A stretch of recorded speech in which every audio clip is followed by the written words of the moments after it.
Hi everyone, this is Mohit and welcome back to Ingenious TechHub channel. So in this video, we will discuss Infosys interview question and answer for automation test engineer as experience. So let's move for the first question. So first question is always tell me about yourself, and I already discussed. If you already watch, you can skip this question, but if you are the new, you can just go through this.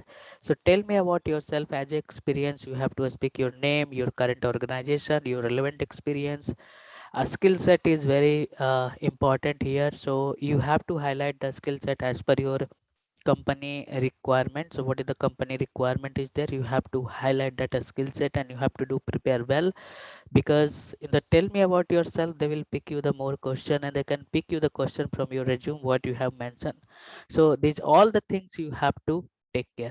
So skill set, then you have to explain a bit about of your projects. You can tell about your domain, which domain you have worked. Then you have to tell about your frameworks, which frameworks you are using, and what is your contribution. So contribution will come in your roles and responsibility, and you have to explain the agile, how your day-to-day activity, what you are doing, and what is your contribution. So you have to give the overview of your profile, so at least the interviewer can have some overview of your profile, what you have worked, and they can pick the question for the same. Another question is, what is the difference between array list and linked list? So array list and linked list, this will come inside is your collection concept. So array list is the best choice if our frequent choice is retrieval. So see where we can use array list. Actually here I missed this point. So array list is the best choice if our frequent choice, if our frequent choice is retrieval in order, means shift, it will shift one by one, right? So array list data structure will work on, it will shift the object one by one, right? But linked list is the best choice if our frequent operation is insertion and deletion in the middle. Okay, so when we can use linked list, if you have a requirement to delete or add in the middle, then we should go for linked list. Why we should go for linked list? If we will use array list and if we will delete, then what will happen? One by one it will go in the shifting operation, so the performance of the application will slow. The same thing I have mentioned in the second point. Array list is the worst choice if our frequent operation is insertion or deletion in the middle, because internally shift operation are performed. Got it, right? Second is your linked list is the best choice if our frequent operation is retrieval, sorry, worst choice. So these are the vice versa point I have written. In array list, the element or object will be sorted in the consecutive memory location, hence retrieval operation become easy. So data structure, if we will go for as a data structure, so array list data structure is bit simple as compared to linked list. In the linked list, the object won't be a store consecutive memory location, hence retrieval operation will become very difficult and complex. So internal data structure is complex as compared to array list. Next question is, what is collection? Okay, so collection is very important topic in Java, or so whatever the topic we are going to discuss, if you are new or if you did not learn before Java and all, you can refer my playlist. You can get the depth knowledge in the Java skill. Here just I have prepared question and answer, so you are able to give the answer. Code I did not include here, because if I will include the code for the each topic, it will, our video size will increase. And also if you want to explore your knowledge for the full collection and all, I will tell you in the end of the video, where you can get the playlist to revise the Java concept. So what is the collection? Technically collection is your interface, and if you will go as a concept, so a collection is a group of object, means we have a one container, we are storing multiple group of object, might be it is a homogeneous, heterogeneous, without size limitation. Okay, same type or different type. So a collection is a group of object, collection is a container object, means contains other object. So if you will ask someone what is the definition of collection, so collection is a container object, it is used for storing multiple homogeneous, heterogeneous, unique and duplicate object without size limitation. Okay, so kitty bank, lorry bank, these are the example of collection. You can see in this pic.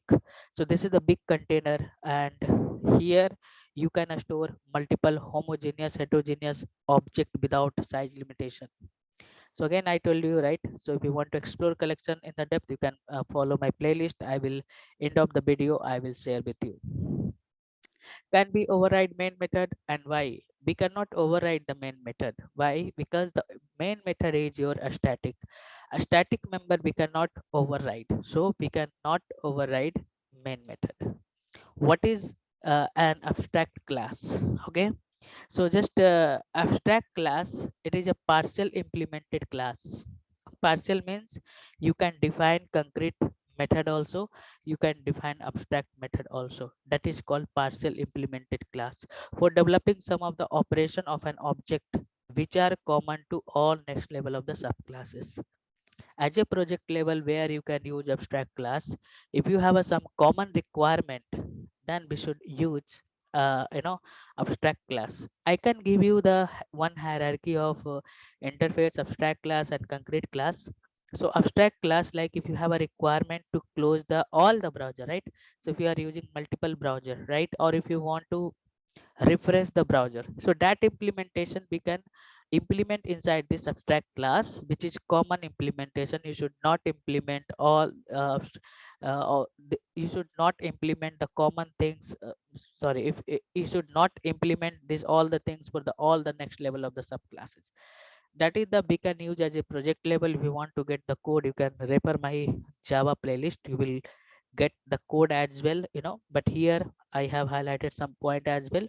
So it is a declare it is declared using the abstract modifier. So by using the abstract modifier we can declare it contains both abstract method and concrete method. That's why it is a partial implemented class. It contains variable, block and constructor we can define inside this abstract class. It is created as a subclass to next to interface. Example, we can take vehicles is your interface. Then we have a abstract class is your bus, car and bike, and types of the bus is your red bus, express and Volvo. Like another example you can give, we have abstract class is your car, BMW, Maruti and Porsche, bike, Hero, Honda and Apache. So these are the things you can give as a example. So I have given some a snapshot of the abstract class code. You can see here abstract class moh implement Mohit, and here we are providing the implementation of Mohit. After doing the compilation, compiler will add here constructor. So if you will compile any user defined class or any class, then compiler will add constructor. So here we are going to prove this is your partial implemented class.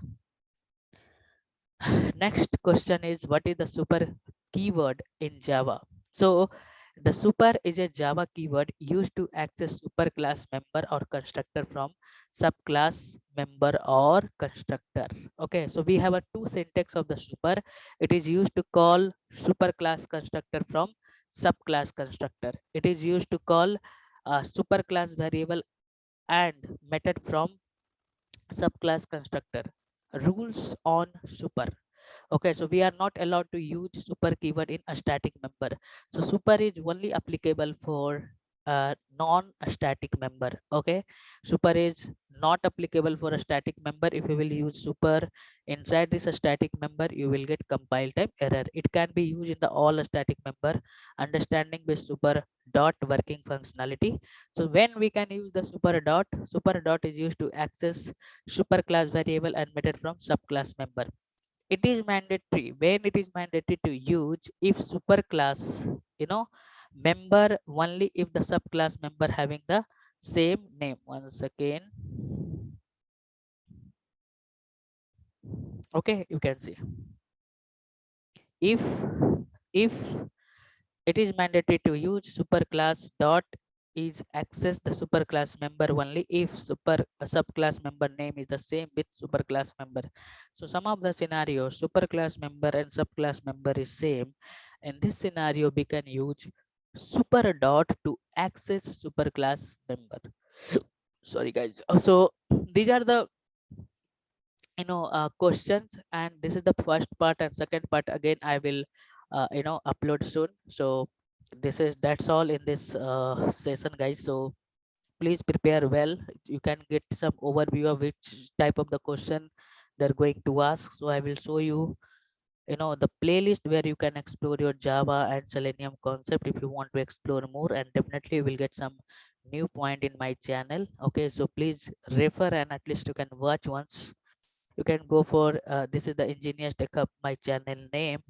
If you want to explore your Java concept, right? So we have a full playlist for the Java. You can see Java tutorial for beginner. So it just, and you can go through that this Java tutorial, and here some of the programming, common interview, programming question and answer for automation test engineer for the top level of the MNC. And another playlist you can just, if you are new in the channel, so I am trying to upload all the top level of the interview question and answer for top level of the MNC company. So you can just go through that, and you can, if you are attending the interview, you can do one thing, just you can go for this playlist and you can just check your knowledge, how you are prepared well, are you able to give the answer or not. If you're not, then you can prepare well, then definitely this will helpful for you guys. This is the one playlist, you know this will helpful for you.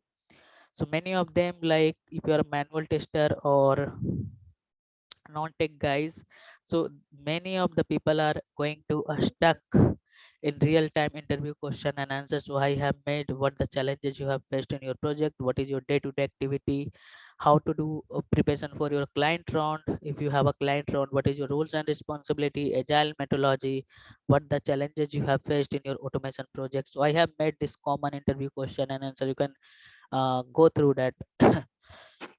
Sorry guys. Okay, so that's all in this video, guys. So please share and subscribe my channel and press bell icon. See you in the next video. Thank you so much, and please share and subscribe my channel. You will get and press bell icon as well, then only you will get notification. See you.